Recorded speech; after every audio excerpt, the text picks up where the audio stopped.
देखिए, आज अगर औकात हो, बॉलीवुड में किसी की भी औकात हो, तो 100 करोड़ सनातन का मजाक उड़ा के दिखाइए। 15 मिनट वो सिनेमा हॉल में सन्नाटा था केशव। मतलब ऐसी हालत थी ना कि कोई किसी से बात नहीं कर रहा था, या तो लोगों के आंसू गिर रहे थे। मतलब उस फिल्म को देखने के बाद भारत माता की जय, वंदे मातरम, जय मराठा, मतलब जिस तरीके से वहां पे लोग जय भवानी, हर हर महादेव, हर हर महादेव, सोचिए सिनेमा हॉल में हर हर महादेव के नारे लग रहे हैं। मतलब जिंदा उनकी आंखें निकाल दी गई, उनकी जबान खींच दी गई। संभाजी महाराज अपनी जगह ही टिके रहते हैं कि तुम आंखें फोड़ दो, तुम जिंदा जबान निकाल दो, तुम टुकड़े कर दो, कुछ शेरों के आगे फेंक दो। वो कहते हैं कि मैं शेर का बेटा हूं छावा। औरंगजेब से लेके, मुगलों से लेके मार मार के भगाया। अकबर दी ग्रेट, काहे का अकबर दी ग्रेट? भगौड़ा आदमी जिसको देश से भगाया गया, वो एक आक्रांता थे, बलात्कारी थे, लुटेरे थे, चोर थे, बदमाश थे, डकैत थे। हम ये सब कन्वर्ट करते थे। इस फिल्म को देखने के बाद आपको नफरत हो जाएगी। मुगलों से वैसे भी नफरत है और नफरत हो जाएगी। 70 सालों में इस देश में सवाल क्यों नहीं उठा कि मुगल के नाम पे रोड क्यों? आपने अगर ये फिल्म नहीं देखी, छावा मतलब शेर का बच्चा, तो अगर आपने शेर के बच्चे पे फिल्म नहीं देखी तो यकीन मानिए, जैसे मैं बार बार कहती हूँ कि जो महाकुंभ नहीं गए उन्होंने कुछ मिस कर दिया, लेकिन जो छावा नहीं देख रहे उन्होंने बहुत कुछ मिस कर दिया। नमस्कार, मैं हूं केशव बालान। जब से बड़े पर्दे पर फिल्म छावा आई है तब से छाई हुई है। अगर बात करें मराठा योद्धाओं की, उन वीर गाथाओं की, तो देख करके शायद आपके भी रोंगटे खड़े हो जाएं। फिल्म हॉल से, सिनेमा हॉल से निकलने वाले हर किसी व्यक्ति की, किसी की आंखों में आंसू हैं तो किसी के चेहरे पर गुस्सा। इसी मुद्दे पर बातचीत करने के लिए आज हमारे साथ मौजूद हैं जो फिल्म देख करके आई हैं, समाज सेवी प्रीति पांडे जी। मैम, बहुत बहुत स्वागत है आपका खबर इंडिया पर। सबसे पहले आपका रिएक्शन, फिल्म देख करके आए, क्या कहेंगे? देखिए, फिल्म देखने के बाद बहुत कुछ दिमाग में था, लेकिन आखिरी का जो 15 मिनट या 20 मिनट की फिल्म है, आपके रोंगटे खड़े कर देगा। 15 मिनट में आपके पास इतने सारे सवाल हो जाएंगे, इतने सारे आपके मन में चीजें आएंगी कि यार, जिस देश के लिए, जिस स्वराज के लिए, जिस भारत माता के लिए लोगों ने इतना कुछ किया, बलिदान दिया, मतलब जिंदा उनकी आंखें निकाल दी गई, उनकी जबान खींच दी गई। 15 मिनट वो सिनेमा हॉल में सन्नाटा था केशव। मतलब ऐसी हालत थी ना कि कोई किसी से बात नहीं कर रहा था, या तो लोगों के आंसू गिर रहे थे या लोग सन्नाटे में थे, एक सोच में पड़ गए थे कि उस देश, इस देश के लिए, इस भारत माता के लिए कितने लोगों ने अपना बलिदान दिया है। और इसके बावजूद तुरंत ये समझ में आने लगेगा आपको कि इसके बावजूद देश में ऐसे मुगलों के, मतलब जो मुगल प्रेमी हैं, वो गद्दार आज भी भारत में बैठे, उनको ये पिक्चर जरूर देखनी चाहिए, जरूर। 15 मिनट तो आपके रोंगटे खड़े हो जाएंगे, आपको समझ ही नहीं आएगा कि आपको बोलना क्या, आप बिल्कुल ब्लैंक हो जाएंगे। इतनी अच्छी पिक्चर है, जरूर देखनी चाहिए सबको। वीर योद्धाओं को जिस हिसाब से यातनाएं दी गई औरंगजेब के द्वारा, लेकिन उसके बावजूद देश में जगह जगह उसके नाम पर रोड के नाम रख करके या स्थानों के नाम रख करके उसको महिमा मंडित करना, क्या कहता है? मुझे तो ये समझ में नहीं आ रहा है कि वो बेशर्म लोग कौन थे जिन्होंने औरंगजेब के नाम पे रोड बनाई। और औरंगजेब के नाम पे रोड क्यों बनाना है? वो कोई वीर योद्धा था हमारा, वो हमारे भारतीय सेना में कोई था, या कोई ऐसा व्यक्ति था जिसने हमारे देश की आज़ादी में बहुत बड़ा रोल प्ले किया है? गद्दार, आक्रांता, बलात्कारी, हमारे भारत माता को कितनी बार उसने चीरहरण करने की कोशिश की। ऐसे व्यक्ति के नाम पे रोड बनाया क्यों? मुझे तो ये समझ नहीं। और वो कौन लोग थे जिन्होंने रोड बनाया और 70 साल, 80 साल इस देश में सत्ता की मलाई पे बैठे रहे, मलाई चाटते रहे? और सबसे बड़ी बेशर्म की बात यह है कि आज भी हमारे देश में ऐसे लोगों को, हमारे जैसे लोग वोट भी डालने जाते हैं। मतलब इस फिल्म को देखने के बाद आपको यह लगेगा कि एक तरफ तो हम वीर योद्धाओं के ऊपर बनी हुई जो फिल्म है वो देख रहे हैं, और फिल्म नहीं है, वो सच्चाई है। और मुझे लग रहा है अगर 10% भी दिखाया है, क्योंकि मैं यकीन के साथ बोल सकती हूँ कि जितनी चीजें इसमें दिखाई गई हैं वो सिर्फ 10% हैं, क्योंकि 90% तो दिखाई ही नहीं जा सकती। जो अमानवीय चीजें उनके साथ हुई होंगी, जो राक्षस हैवानियत उन लोगों ने करी होगी। और उसके बाद औरंगजेब, अकबर दी ग्रेट, वो अकबर दी ग्रेट जिसको इस फिल्म में दिखाया है कि बीच में कैसे वो भाग जाता है, कैसे संभाजी महाराज जो वीर योद्धा है उनकी मदद करते हैं, और उनको उनके ही पिता द्वारा जब उनको मारने की कोशिश की जाती है तो कैसे वहां पे हमारे मराठा आके उनको बचाते हैं। और अकबर दी ग्रेट की जो गाथा गाते हैं, और हमारे वो बड़ी बड़ी किताबों में हमको बचपन से पढ़ाया जाता है अकबर दी ग्रेट, अकबर। भाई, अकबर तो भगौड़ा था, अकबर तो भाग गया था। वो तो अपने पिता औरंगजेब के डर के मारे वहां से भाग गया था। वो, मतलब सोचिए कि आप मराठाओं ने ये कहा कि तुम यहाँ रुको, हम तुम्हारी रक्षा करेंगे, हम तुम्हें बचाएंगे, हम तुम्हारी मदद करेंगे, लेकिन वो भाग गया। और हम उसके बारे में बच्चों को अपने ये पढ़ाते हैं। हम योद्धाओं के बारे में नहीं पढ़ाते। हम किसके बारे में पढ़ाते हैं? हम औरंगजेब के बारे में पढ़ाते हैं। हमारा पूरा चैप्टर है मुगलों के ऊपर। क्यों हमें मुगल के बारे में क्यों पढ़ना? हम एक लाइन में क्यों नहीं पढ़ते कि वो एक आक्रांता थे, बलात्कारी थे, लुटेरे थे, चोर थे, बदमाश थे, डकैत थे? हम ये सब कन्वर्ट करते थे। इस फिल्म में भी ये दिखाया है कि संभाजी महाराज को आखिरी में कहा जाता है, औरंगजेब, अगर इस फिल्म की हम बात करें तो औरंगजेब ये बात कहता है कि आप अपने धर्म को बदल लीजिए, आपको मैं छोड़ दूंगा, लेकिन वो ये कहता है कि वो संभाजी महाराज अपनी जगह ही टिके रहते हैं कि तुम आंखें फोड़ दो, तुम जिंदा जबान निकाल दो, तुम टुकड़े कर दो, कुछ शेरों के आगे फेंक दो। वो कहते हैं कि मैं शेर का बेटा हूं, छावा। और इस फिल्म को आप देखने के बाद औरंगजेब, मुगलों से वैसे ही नफरत थी और नफरत हो जाएगी, और उससे ज्यादा नफरत केशव जी उनसे होगी जो भारत में बैठ के मुगलों की चाटुकारिता करते हैं, चाहे वो पॉलिटिकल पार्टियां हो, चाहे हम जैसे आम नागरिक हो, जो मुगल प्रेमी हैं, हम उनको वोट भी देते हैं। हम क्यों देते हैं? 70 सालों में इस देश में सवाल क्यों नहीं उठा कि मुगल के नाम पे रोड क्यों, अकबर के नाम पे रोड क्यों? आप अगर दिल्ली में इंडिया गेट के आसपास घूमेंगे तो Mughal road, Shahjahan road, Akbar road, फलाना रोड, ढकाना रोड, ये रोड क्यों है? हुमायूं रोड क्यों? सवाल ये है क्यों? और जिसने किया है, हमने 70 साल उस पर सवाल क्यों नहीं पूछे, ये भी बहुत बड़ा सवाल है। देखिए, सवाल अब इस बात का कि इतना वक्त, आज़ादी के 70 साल 75 साल बीत गए, इस सच्चाई को लाने में, बड़े पर्दे पर लाने में दौर बदल रहा है या कुछ और? देखिए, दौर तो बदल रहा है केशव जी, क्योंकि बॉलीवुड में हिम्मत ही नहीं थी इन चीजों पे पिक्चर बनाने की। बॉलीवुड में तो जिन पे पिक्चर बनती थी, आज वो पिक्चर का देखिए ट्रेंड चेंज हो गया है। अब पिक्चरों में या तो सनातन दिखाते हैं या तो देवी देवता दिखाते हैं। जैसे साउथ में तो हमेशा दिखाते थे, साउथ की जो फिल्में हैं उसमें हमेशा भारत को, भारत की जो हमारी भारत की चीज़ें हैं, जो हमारी संस्कृति है, जो हमारी सभ्यता है, उसको बढ़ाते थे। लेकिन बॉलीवुड बहुत टुच्ची फिल्में बनाता था। अभी अचानक से बॉलीवुड को क्या हो गया सुशांत सिंह राजपूत के केस के बाद कि सब मतलब भगवामय होते जा रहे हैं चारों तरफ। वो मुझे बहुत खुशी है कि इसको, चाहे वो डर के मारे, चाहे वो मतलब इस तरह से कि बाकी फिल्में चलेंगी नहीं, सुशांत के पास आप एक्सपोज हो ही चुके हैं, तो हो सकता है कि आपको, या हो सकता है कहीं ना कहीं अंदर से आपको आत्मग्लानि हो रही है कि अरे हम क्या कर रहे हैं देश में बैठ के। अभी तक तो बहुत सारे, आपको पता है कि अंडरवर्ल्ड का कैसा कनेक्शन रहता था बॉलीवुड के साथ, कैसे अंडरवर्ल्ड के पैसे लगा करते थे। अब तो तुम्हारे आका बैठे हैं, अब वो तुम्हें इस तरह की फिल्में बनाने नहीं देंगे। आप अगर इस तरह की फिल्में बनाएंगे तो फिल्में जनता देखेगी नहीं। जनता भी जागरूक है, फ्लॉप होगी, सुपर फ्लॉप होगी। भाई कश्मीर फाइल्स देखिए ना, इस तरह की फिल्में आ रही हैं, छावा जैसी फिल्में आ रही हैं। हमारे देश का बच्चा जो सिनेमा हॉल में जाता है वो क्यों नहीं जाने अपने वीर योद्धाओं को? क्योंकि वो बच्चा तो एनसीईआरटी की किताबों में अभी तक वो पढ़ता आया, सीबीएसई आईसीएसई की किताबों में उनको पढ़ता आया है जिनकी जगह उन किताबों में होनी नहीं चाहिए थी। लेकिन क्योंकि पिछले 70 सालों में ऐसे लोग सत्ता में बैठे रहे, ऐसे मुगल प्रेमी बैठे रहे जिनको मुगलों के महिमा मंडल करने से उनको फुर्सत नहीं मिलती थी। तो मुझे तो लगता है कि ये फिल्म जो बनी हुई है, कहीं ना कहीं ये दिखाता है कि दौर बदल रहा है, बॉलीवुड की नियति भी बदल रही है थोड़ी सी। शायद उनको सद्बुद्धि आई हो और कहीं ना कहीं उनको पता है कि अगर ये फिल्में बनाएंगे तो ही बॉक्स ऑफिस पे हिट होंगी, 100 करोड़ के क्लब में जाएंगी।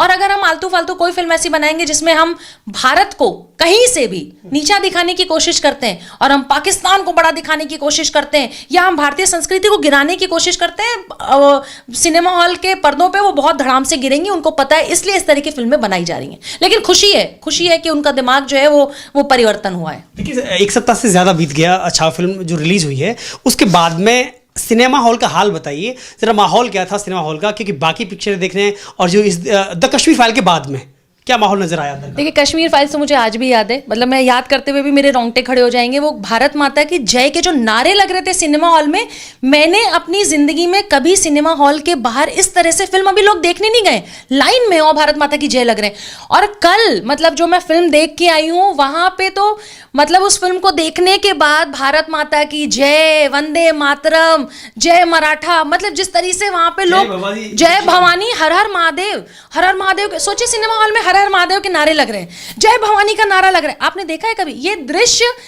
2014 के बाद जो देश भगवामय हुआ है और दिल्ली में भी जो अभी भगवामय हुआ है, ये कहीं ना कहीं, और महाकुंभ जो सर्वकुंभ 144 साल के बाद है, मुझे लगता है इन सब चीज़ों का एक बहुत बड़ा मिक्सचर है जो संगम है, जो फिल्म में आपको देखने को मिला है। और सिनेमा हॉल में तो ये हालत थी कि हर व्यक्ति, मुझे लग रहा है कि उस एरा में चला गया था, वीर शिवाजी महाराज को शायद याद करने लगा, उनके बेटे संभाजी महाराज को याद करने लगा। और सबसे बड़ी बात यह है कि जो प्रताड़ना उनके साथ हुई, जो तकलीफ से वो गुजरे, जिस तरीके से उनको जो तकलीफें दी गई हैं, इसके बावजूद ना अपने धर्म पे झुके, स्वराज के लिए लड़ते रहे। और उस स्वराज के लिए, उस भारत माता के लिए लड़ते रहे जो आज हमारे नेता निकृष्ट, घटिया नेता आज उस भारत माता के बारे में बात नहीं करते। अगर आप भारत माता की जय कहेंगे तो लोग आपको संघी बोल देंगे, लोग आपको विश्व हिंदू परिषद का बोल देंगे, लोग आपके ऊपर एक टैग लगा देंगे। लेकिन उनको इतनी शर्म आनी चाहिए कि जो इतने समय सालों साल पहले अगर वो हमारे भारत के लिए लड़े, हमारे भारत माता की बेड़ियों के लिए लड़े, औरंगजेब से लेके मुगलों से लेके मार मार के भगाया। अकबर दी ग्रेट, काहे का अकबर दी ग्रेट, भगौड़ा आदमी जिसको देश से भगाया गया। आप सोचिए कि हमारे इतने मुगल जो यहाँ पे आए, जिन्होंने मॉन्यूमेंट्स बनाए, लोग बड़ी तारीफ करते हैं मॉन्यूमेंट्स बनाए, ये मुगलों का बनाया हुआ। भाई अगर वो इतने ही क्रांतिकारी थे तो उन्होंने अपने देशों में क्यों नहीं बनाया? हमारे देश में आए, हमारा पैसा लूटा, हमारे लोगों से बनवाया, हमारा हीरा मोती लूटा, हमारे बहू बेटियों को लूटा, हमारे यहाँ की संपत्तियों को बर्बाद किया और जाते जाते बोरों में भर के पैसा भी लेके गए। तो उन्होंने कोई बहुत बड़ा काम नहीं किया है मॉन्यूमेंट्स बना के। भाई मॉन्यूमेंट्स उन्होंने इसलिए बनाए क्योंकि वो यहाँ पे राज करते थे। जो लोग ये मॉन्यूमेंट्स देख के बहुत खुश होते हैं ना, केशव जी कहते हैं, बहुत सारे नेता कहते हैं, ओवैसी साहब भी कहते हैं, बहुत सारे नेता कहते हैं ये सारे मॉन्यूमेंट जो है अगर अकबर बीरबल और ये सारे ना होते जो इनके रिश्तेदार जिनका ये नाम लेते हैं तो ये मॉन्यूमेंट्स ना बने। तो भैया ये मॉन्यूमेंट्स आपकी कायरता की निशानी है। तो जब जब आप इनको देखें आप याद करें कि इन्होंने आपके ऊपर राज किया था, वो कुछ बना के नहीं गए। वो भाई यहाँ पे वो रूल करते थे, यहाँ के वो उस समय के राजा थे, हमारे लोगों को मारते थे, पीटते थे, हमसे वो पैसे वसूल करते थे, हमसे वो टैक्स लेते थे। और आपको पता है कि नॉन हिंदू से तो टैक्स लिया जाता था, हमारे ही पैसों से वो बनाया है, उसमें इन्होंने अय्याशी की और जाते जाते हमारा ही पैसा लेके चले गए। तो मुगल कोई बहुत बड़ा काम नहीं करके गए, हमें लूट के गए हैं, जिनकी महिमा मंडल में आज के नेता लगे रहते हैं। लेकिन जो उन्हीं मुगलों की कब्रों पर जाकर के जो चादरें चढ़ा रहे हैं और उनके शान में सीधे पढ़ रहे हैं जी। देखिए मैंने आपको कहा ना कि जयचंद हर जगह है, इस फिल्म में दिखाया है। अगर हम इस सिर्फ फिल्म की बात करें तो इस फिल्म में दिखाया है कि संभाजी महाराज जो हैं उनके रिश्तेदार, मतलब उनकी जो पत्नी थी, उनके जो भाई थे, उनकी वजह से सारा कुछ हुआ। उन्होंने पोल पट्टी खोला। होता है ना कि हर घर में एक लंका भेदने के लिए कोई ना कोई भाई बंधु होता है, तो उनके खुद के रिश्तेदार और उनके खुद के साले साहब ने उनके लिए सारी रचना रची। क्यों रची? सत्ता और गद्दी के लिए। एक छोटी सी 2 गद्दियां थी जिनको वो चाहते थे कि उनका राजपाट उनको मिले, तो उनको समझाया जाता है कि उन गद्दियों के लिए मत लड़ो। जैसे क्या होता है, हम पार्षद का टिकट लड़ रहे हैं, हम एमएलए बन जाएं, हम एमपी बन जाएं, वो छोटे चीज़ों के लिए आपने पूरे भारत माता को बेचने के लिए आप देश में तैयार रहते हैं। आप इतने बेशरम लोग हैं कि आप भारत माता के जो पैरों में बेड़ियां थी, जिनके लिए लोगों ने इतना कुछ किया और यहाँ तक पहुंचे हम, आप इतने बेशरम है कि आप अपने एमएलए, एमपी, मिनिस्टर के टिकट के लिए आपको अगर अपना देश बेचना पड़े, आपको कोई फर्क नहीं पड़ता, आपको भारत माता के खिलाफ जाना पड़े। यही इस फिल्म में दिखाया है कि 2 छोटे से राज्य के लिए स्वराज के बारे में ना सोच के, आप उस समय के आप जो वहां उस समय उसके बारे में ना सोच के आप किसके बारे में सोच रहे थे? क्योंकि मुझे 2 गद्दियां नहीं मिली, इसलिए उन्होंने संभाजी महाराज अपनी बहन के पति के साथ किस तरीके से वो धोखा करते हैं और किस तरीके से मुगलों के साथ जाके बिक जाते हैं। किस लिए? 2 गद्दी के लिए। जैसे हमारे यहाँ आज करते हैं लोग, सत्ता में जाने के लिए आप दूसरी पार्टी बदल लेते हैं, आप थोड़े से पैसों के लिए विचारधारा बदल लेते हैं। आपको एमएलए बनना है, कोई पार्टी बना दे, आपको कोई फर्क नहीं पड़ता कि कोई राम जी को के बारे में उल्टा सीधा बोलता है या कोई भारत माता को उल्टा सीधा बोलता है, आपको कोई फर्क नहीं पड़ता। आपके पास गद्दी और सत्ता होनी चाहिए। तो ऐसे जयचंदों की कहानी इस फिल्म में भी दिखाई है, और ऐसे जयचंद केशवजीत भारत में भी हैं। आप किसी राज्य को उठा लीजिए, यूपी उठा लीजिए, केंद्र सरकार उठा लीजिए, यहाँ आपको बहुत सारे ऐसे लोग मिल जाएंगे, केंद्र के भी चुनाव में, राज्यों के भी चुनाव में बहुत सारे जयचंद हैं। तो वो जयचंद तब भी थे, जयचंद आज भी थे। इन जयचंदों से आपको सावधान उस समय भी होना था, जो देश बेचने, स्वराज बेचने की बात करते थे। अशरफियों के लिए अपनी मानसिकता को बदल सकते हैं, अपना स्वराज से उनको कोई लेना देना नहीं थे। आज भी अटैची भर के पैसों के लिए, सत्ता के लिए और कहीं ना कहीं सत्ता में बैठ के मलाई खाने के लिए ये देश बेच सकते हैं। उनसे सावधान होने की जरूरत है। लगता है कि दिल्ली में भाजपा रूपी भगवा जो लहराया गया है, समय आ गया है कि छावा के माध्यम से या फिर जो उसमें प्रदर्शित किया गया, दिखाया गया है बड़े पर्दे पर, उसको ध्यान में रखते हुए दिल्ली के मुगलों की जो निशानी है उसको मिटाया जाना चाहिए। और पहला कदम, क्योंकि महिला सीएम बनी है दिल्ली में, उनको उठाना चाहिए। देखिए मैं तो सबसे पहले महिला सीएम से आपके चैनल के चैनल से आग्रह करूंगी, आपके माध्यम से, कि जितने औरंगजेब रोड हैं, मैडम प्लीज़, मैडम सीएम है आप हमारी, हमने आपको वोट दिया और आपसे बहुत उम्मीदें हैं। सबसे बड़ी चीज़ तो मैं आपसे ये कहूँगी, और जिस तरह से आपकी छवि रही है, आप मतलब आपकी जो इमेज है, आपके लिए कुछ भी असंभव नहीं है। आप एबीवीपी से आई हैं, तो मैं तो ये कहती हूँ कि जो औरंगजेब रोड है उस रोड का नाम बदल देना चाहिए। इस फिल्म को देखने के बाद आपको नफरत हो जाएगी, मुगलों से वैसे भी नफरत है और नफरत हो जाएगी। आप कल्पना नहीं कर सकते किसी जिंदा संभाजी महाराज, मतलब बताइए वीर शिवाजी के बेटे, उनके आंखों में जिंदा सलाखों से उनकी आंखें फोड़ दी जाती हैं, उनके नाखून जिंदा मतलब वो हैं और उखाड़ दिया जाता है, उनको जिस तरीके से प्रताड़ना दी जाती है, जैसे तकलीफ दी जाती है। पहले तो ये जितने मुगलों के नाम हैं जो हम इंडिया गेट के आसपास घूमते हैं तो हमें लगता है कि हम इंडिया में हैं, भारत में हैं या हम पाकिस्तान की राजधानी में, ये सारे नाम बदल देने चाहिए, सबसे पहले बदल देने चाहिए। और हमारे आने वाली पीढ़ी जो है वो शिवाजी महाराज को पढ़े, वो महाराणा प्रताप को पढ़े, वो झांसी की रानी को पढ़े, वो संभाजी महाराज को पढ़े, वो इनको ना पढ़े। तो मुझे लगता है कि करने की बहुत सख्त जरूरत है। मराठा के योद्धाओं को याद किया जाए। मराठा के योद्धाओं, देश में इतने सारे योद्धा हैं केशव जी जिनका नाम इतिहास में दर्ज तक नहीं है।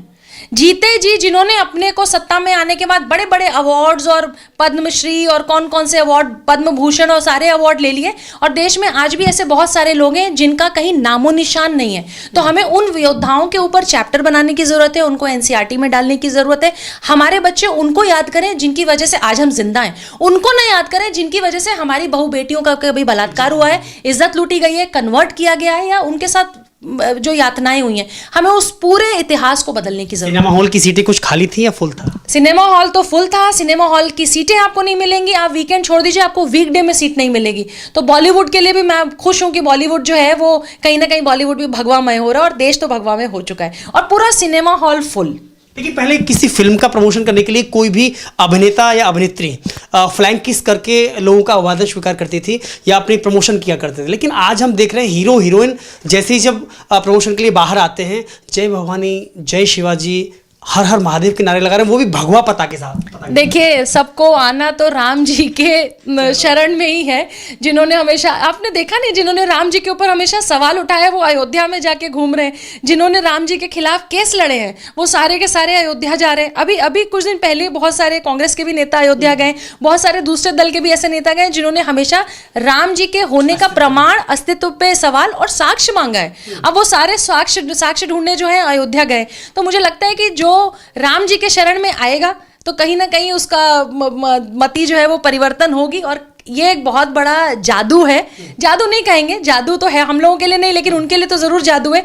और जय भवानी, हर हर महादेव, अरे भाई, जो महादेव की कृपा होगी तो ही आगे बढ़ेगा, चाहे वो पॉलिटिकल लाइन में हो, चाहे वो बॉलीवुड में हो। तो सबको पता है कि अगर हमको 100 करोड़ की किटी में जाना है तो हमको हर हर महादेव कहना है। अब जनता जो है बड़ी जागरूक है। अगर जय भवानी, ये फ्लाइंग किस का दौर खत्म, फ्लाइंग किस का दौर खत्म, कोविड ने सिखा दिया पूरे विश्व को नमस्ते प्रणाम। तो ये नमस्ते और प्रणाम और भारत माता की जय और हर हर महादेव, इसी में जो है वो विश्व समाया हुआ है, पूरा विश्व। अब आप देखिए ना, बाहर की कंट्री के लोग जो महाकुंभ में आए हैं वो नमस्ते कर रहे हैं, जय गंगा मैया कर रहे हैं। तो जो लोग कल गंगा मैया पे हंसते थे, जो महाकुंभ पे हंसते थे, जो राम जी पे हंसते थे, आज सारे लोग वही कर रहे हैं, क्योंकि उनको पता है कि नोट उनको इसी से मिलने वाला है। अब जनता भी जागरूक है, और जो वोट डालने जा रही है वो जनता भी, जो सिनेमा हॉल में है वो भी जागरूक है। तो अगर आपको उनका प्रेम पाना है, अगर आपको आप चाहते हैं कि सिनेमा हॉल जो है वो भरा रहे, आप 100 करोड़ की किटी में जाएं, आप 500 करोड़ कमाएं, तो आपको हर हर महादेव के शरण में ही आना पड़ेगा। एक और बात की, एक समय था कि जब बॉलीवुड अपनी फिल्में हिट कराने के लिए आइटम सॉन्ग डालता था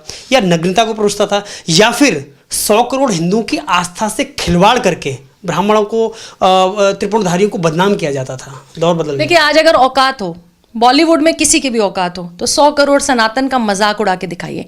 ये लोग जो ट्वीट कर देते थे बात बात पे, बिल्कुल, आप जो ट्वीट कर देते थे, आपने देखा कि महाकुंभ पे किसी बॉलीवुड के किसी बड़े, बहुत बड़े 500 करोड़ 1000 करोड़ के किसी अभिनेता ने महाकुंभ का मजाक उड़ाया है? आपको पता है कि महाकुंभ का मजाक उड़ाते जिस बंगले में है वो बंगला भी चला जाएगा, जिन गाड़ियों के फ्लीट से आप घूम रहे हैं वो गाड़ियां भी चली जाएंगी, ऑटो रिक्शा भी आपको नसीब नहीं होगा। कोई खान गैंग, कपूर गैंग, वो देखिए सुशांत सिंह राजपूत के केस में मैं हमेशा बार बार कहती हूँ, एक क्रेडिट तो सुशांत को जाता ही है। सुशांत ने पूरे देश को झकझोरा है कि किसको हीरो बोल रहे हो, ये हीरो नहीं है, ये एक्टर हैं। और मैं जनता से भी कहूंगी, हीरो और एक्टर में फर्क है। संभाजी महाराज आपके हीरो हो सकते हैं, लेकिन खान कपूर या XYZ कोई ऐसे लोग जो फिल्में बना रहे हैं वो सिर्फ एक्टर हैं। जैसे कोई डॉक्टर होता है, एक इंजीनियर होता है, कोई पत्रकार है, कोई एक्टिविस्ट है। आप इनको हीरो कहना बंद करिए। ये आपके हीरो नहीं है। हीरो वो हैं जो देश की आज़ादी के लिए लड़े, हीरो वो हैं जो मुगलों से लड़े, हीरो वो हैं जो अंग्रेजों से लड़े। वो आपके हीरो और हीरोइन हो सकते हैं, ये सिर्फ एक्टर और एक्ट्रेसेस हैं। तो पहले अपनी भाषा में भी हम लोगों को भी चेंज करना पड़ेगा कि ये हमारे हीरो बिल्कुल भी नहीं। एक आखिरी सवाल, फिल्म देखने के बाद में जो इस फिल्म से अभी तक अछूते हैं, क्या कहेंगे उनसे? आपने अगर ये फिल्म नहीं देखी, छावा मतलब शेर का बच्चा, तो अगर आपने शेर के बच्चे पे फिल्म नहीं देखी तो यकीन मानिए, जैसे मैं बार बार कहती हूँ कि जो महाकुंभ नहीं गए उन्होंने कुछ मिस कर दिया, लेकिन जो छावा नहीं देख रहे उन्होंने बहुत कुछ मिस कर दिया। अगर आप अपने जीवन में कुछ परिवर्तन चाहते हैं, आप चाहते हैं अपने देश की सभ्यता को जानना, संस्कृति को जानना, आप जिंदा हैं और जिनके कारण जिंदा हैं उनकी फिल्म तो देखना बनता है। बिल्कुल जाइए आप ये फिल्म।